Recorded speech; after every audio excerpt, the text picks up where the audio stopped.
It's definitely way too early in the season, but you know that the rest of the NBA is in trouble when the OKC Thunder have started the year with a 6-0 record, defeating opponents by an average margin of 17.6 points per game, despite the fact that this Thunder team isn't even playing their best basketball, not even close.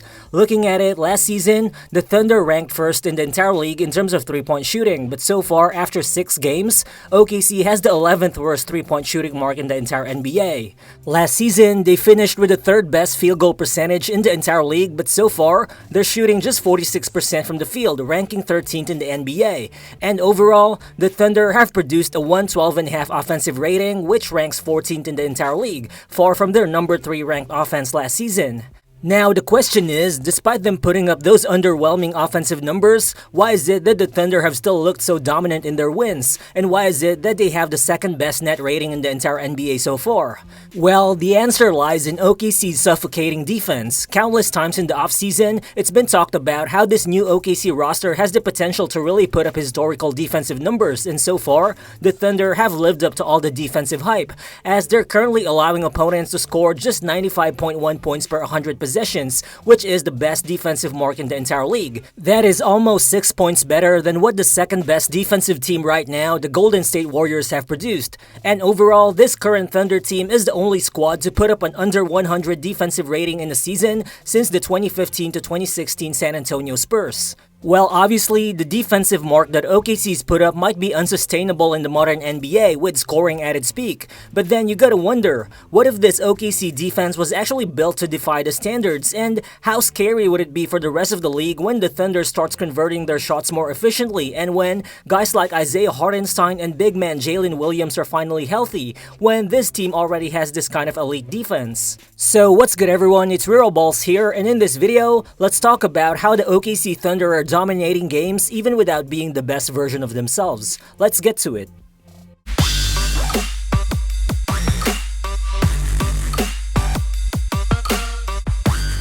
Trae Young is one of the most electric scoring guards in the entire NBA, but in Atlanta's 24-point loss to OKC last week, Trae never found his rhythm, with waves of Thunder defenders swarming him up and down the floor in every possession. In this play, as he tries to use the screen from Jalen Johnson, Cason Wallace straight up picks his bucket and gets the steal. Then here, as Trae tries to move off the ball to receive the handoff, he gets whistled for the offensive foul after pushing off Alex Caruso. Again here, with J-Dub guarding him, Trae Young tries to make a pass in the pick and roll, but Shai is able to read the passing lane and eventually gets the steal. By the end of the game, Trae Young had accumulated a career-high 10 turnovers, but more than how that speaks about Trae Young as a player, that statistic tells us much more about how OKC's tight perimeter defense is forcing opponents to commit a ton of mistakes.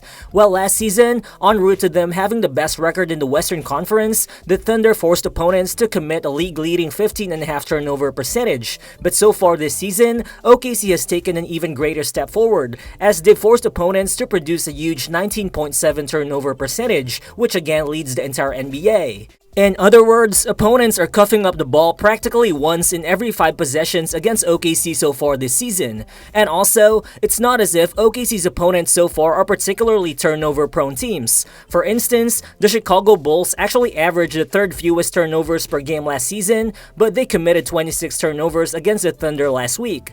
The Denver Nuggets averaged the 5th fewest turnovers per game last season, but they committed 15 turnovers against OKC in the season opener. Overall, taken as a group, OKC's 6 opponents so far have averaged 13.1 turnovers per game last season, but against the Thunder so far this season, they've committed an average of 20.6 turnovers per contest combined. That 7.5 point difference from last season is the largest turnover margin forced by any team in the league so far. While obviously, everyone already expected the offseason additions of Alex Caruso and Isaiah Hartenstein to further elevate this Thunder team defensively even more, even after they've already had the NBA's 4th best defense last season. Well, so far, Hartenstein hasn't even played yet due to a hand fracture that could sideline him until December, but Caruso, as expected, has already integrated himself with the team's defensive identity.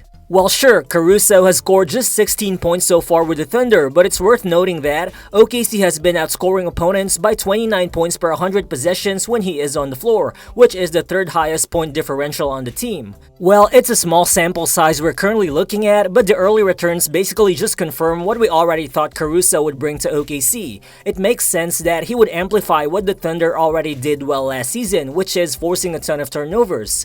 As over the past 4 years, Caruso's teams have boosted their ability to force opponent turnovers by an average of 3.2 percentage points when he is on the floor.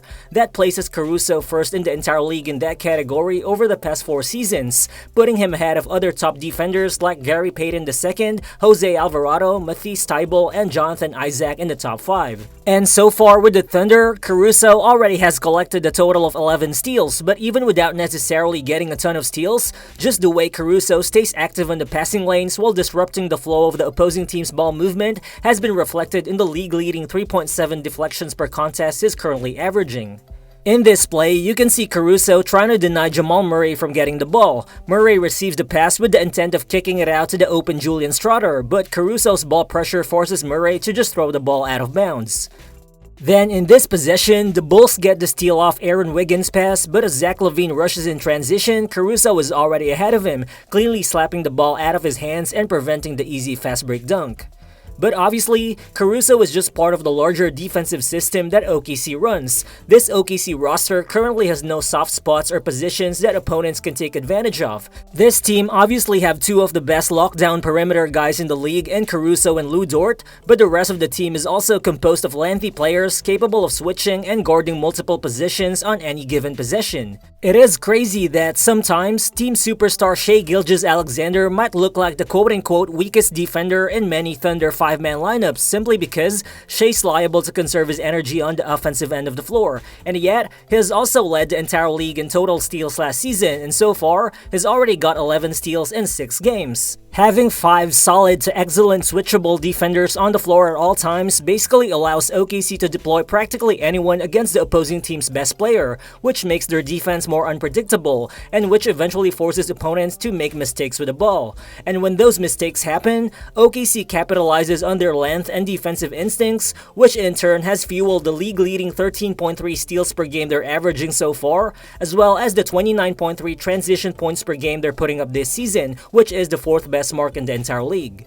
In this play, you can see Chet Holmgren defending Jokic on the post, but as soon as Jokic starts to back him down, Shai starts to double. So now on the weak side, it's basically a 4-on-3 situation in favor of Denver, with Cason Wallace having the responsibility of covering 2 players around the corner, but Wallace perfectly reads where Jokic pass is going as he deflects the ball and secures the possession for OKC.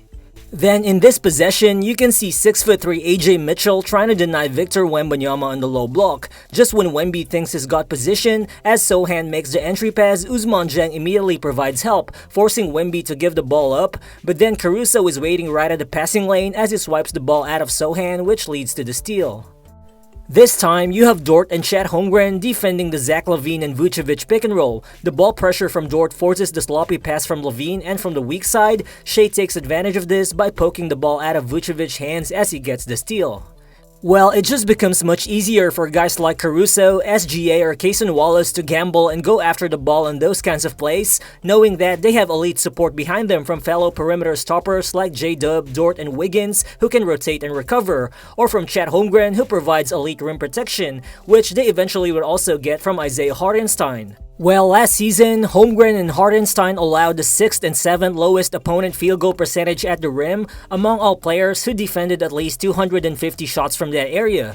We still haven't seen Hartenstein in action, but so far, Chet Holmgren has upped his rim protection for OKC even more this season, and he's been a huge reason why the team is averaging a league-leading 8 blocks per game so far. Currently, Chet Holmgren is leading the entire NBA with 3.3 blocks per contest, and overall, has increased his physicality when protecting the paint. He has defended the league-leading 11 shots per game within 6 feet of the basket, and is allowing opponents to convert just 40% of their shots from that area, again the best mark in the entire league so far.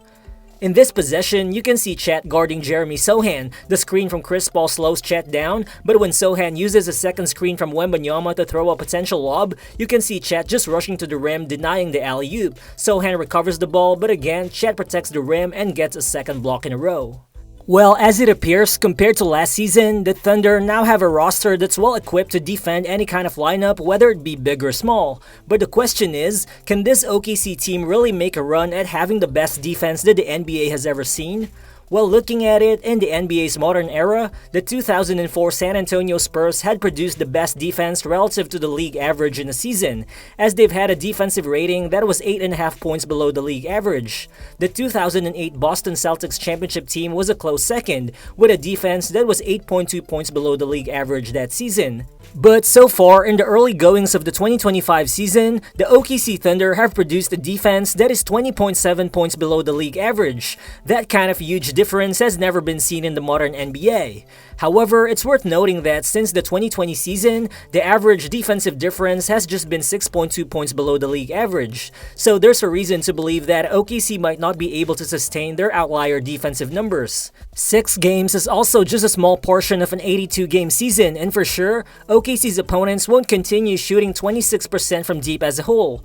Also, over the past 4 seasons, there has been a league-wide regression in terms of turnovers committed by teams, so eventually, Thunder opponents are gonna get better at taking care of the ball as they get to polish their offensive schemes as the season progresses. But then, for opponents, the scary thing is there are also reasons to believe that OKC's defensive quality might further improve.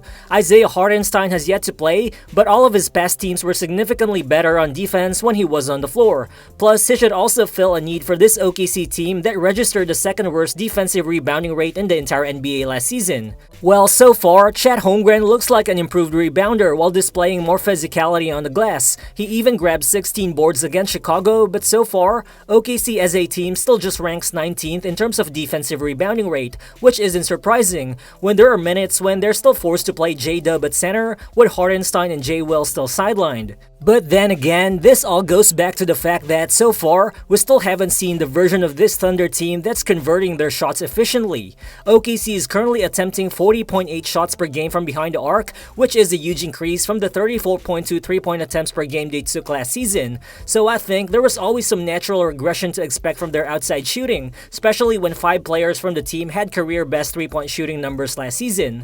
Also, Shai is currently attempting 7.2 3-pointers per game, which is double his attempts from deep last season, and this has led to him shooting a career-low 27.9% from deep so far. But then, what happens when Shai actually converts at least at the league average on that kind of increased 3-point shooting volume? Further, how much more dynamic will this Thunder offense become when you add in Isaiah Hartenstein's short roll playmaking and second chance scoring to the equation? We still don't know the answer to those questions, but the NBA certainly should be terrified at the thought of OKC developing into a top 3 offense once again by the end of the season, when they are already putting up historical numbers on the defensive end of the floor. Thank you guys if you actually made it this far into the video, and if you've enjoyed this one, please do help me out by hitting that like button. It only takes a second of your time, but it will be much appreciated. Feel free to drop your thoughts in the comment section below, and again, if you're new to the channel, please consider subscribing as well. Again, this is Real Balls, and I'll see you on the next one. Peace.